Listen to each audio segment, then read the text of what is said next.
Well, let's on that question of detailed orientation, detailed knowledge. Let's quickly run through the other mayors you worked with, just on that dimension. First, so there was first Daley, who we said is very detail oriented. Right. Blandick was detail oriented. Largely, he knew the budget in and out because he'd been finance chair. Right. And he tended to go over particularly written things very closely. And it probably foreshadowed where he ultimately went, which was the appeals court. You know, which is a life of reading briefs and coming to conclusions on what you read, not what you heard, but what you read. Blandick, Jane Byrne, I have no idea. She fired me the minute she took office, so I didn't work with her. Harold Washington was not detail-oriented. He was much more of a big picture kind of a person. He would pay attention to the details, but he was much more, a big picture kind of person. Eugene Sawyer. Gene Sawyer, nice man. He knew the operation of government. He was not as focused on the budget, but because he came out of the council and had one of the strongest ward organizations in the city at the time, probably the strongest. Well, it was between him, the 6th Ward, and the 8th Ward, John Stroger's ward, who had which of the African American aldermen had the strongest organization. He knew a lot about the inner workings of the operating departments. Places like Streets and Sand and the old Department of Public Works and Water and Sewers, and to a lesser degree, Department of Human Services, those kinds. He had a good understanding of those, the people who were there and what was going on. He understood the budget, but he wasn't as focused on it. He was much more focused on the departments. And then the current Mayor Daley, I characterized him as detail-oriented. Would you as well? Yeah, yeah. Any stories, any anecdotes? Well, to me, it was always amazing. If you go to a meeting with him, which I would do once I was chair of the CHA, we'd have these monthly meetings with the mayor, and we would be talking about a development. And we'd, be talking about how we were going to tear it down and rebuild this and rebuild that and do whatever we're going to do. And he'd say, well, what about that liquor store that's across the street and several hundred feet down? And where are you going? How the heck does he know there's, Right. this liquor store there? But he knew, and what's more, he wanted to know, well, what were you going to do about it? Because he didn't want to see a brand new redeveloped community and, across the street and down a little bit, there was some liquor store with, fly-by-night characters hanging around. Right. In our first session, we did talk about your experience, especially as an African American, and sort of the pioneer role you played. You used the word anomaly to describe your status.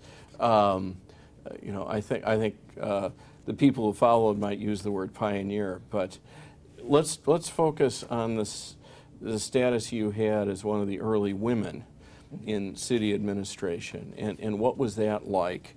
And did you feel that you had the same opportunities as your male peers in city government? Well, I was what's popularly called a twofer. I was both black and a woman.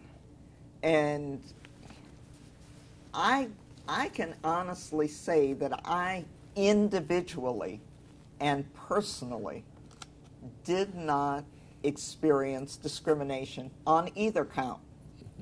Now, was I probably subject to the discrimination that applied to all women and all blacks at the time? Surely I did, but I was not personally ever mistreated, maltreated, or not able to achieve. And given the fact that I ultimately rose, well, in the last instance under a black mayor, to budget director for the city of Chicago and chief of staff, what more would you have wanted?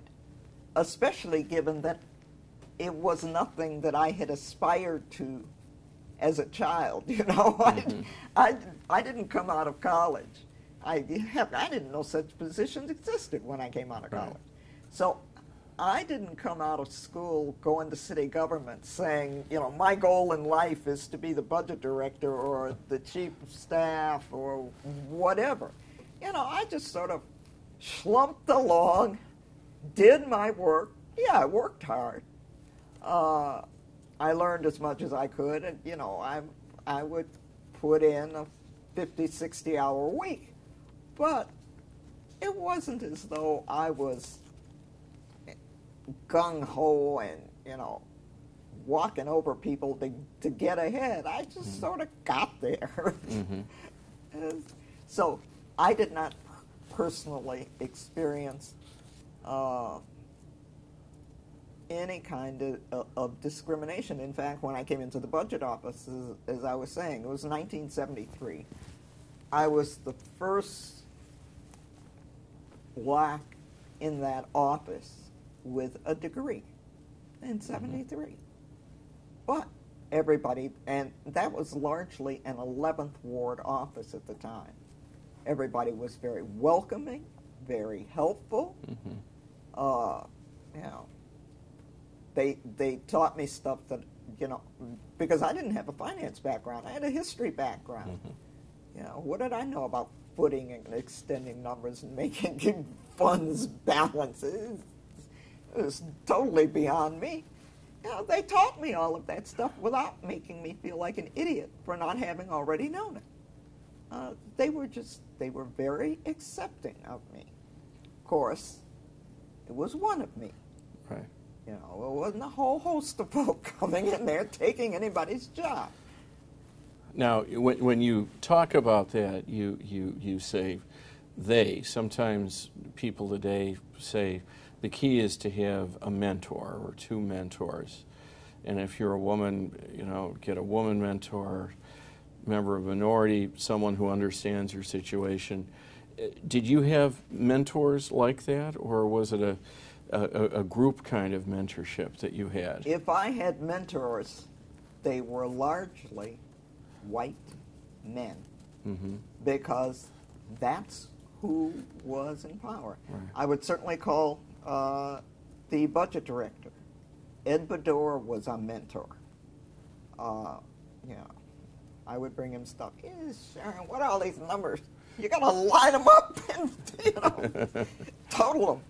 I can't see a set of numbers today that, if they're not neatly lined up and footed, Right. I get crazy. So he was a mentor. Another black male was a mentor, and that was Clark Burris, who ultimately became the city controller.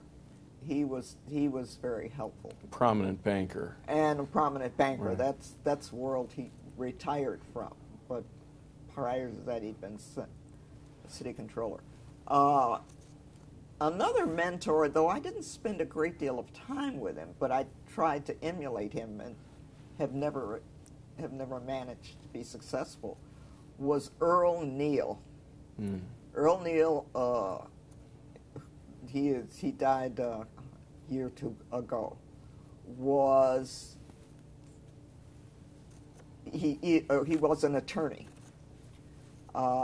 and he had this niche where he was the best in the whole Midwest of the taking of public land.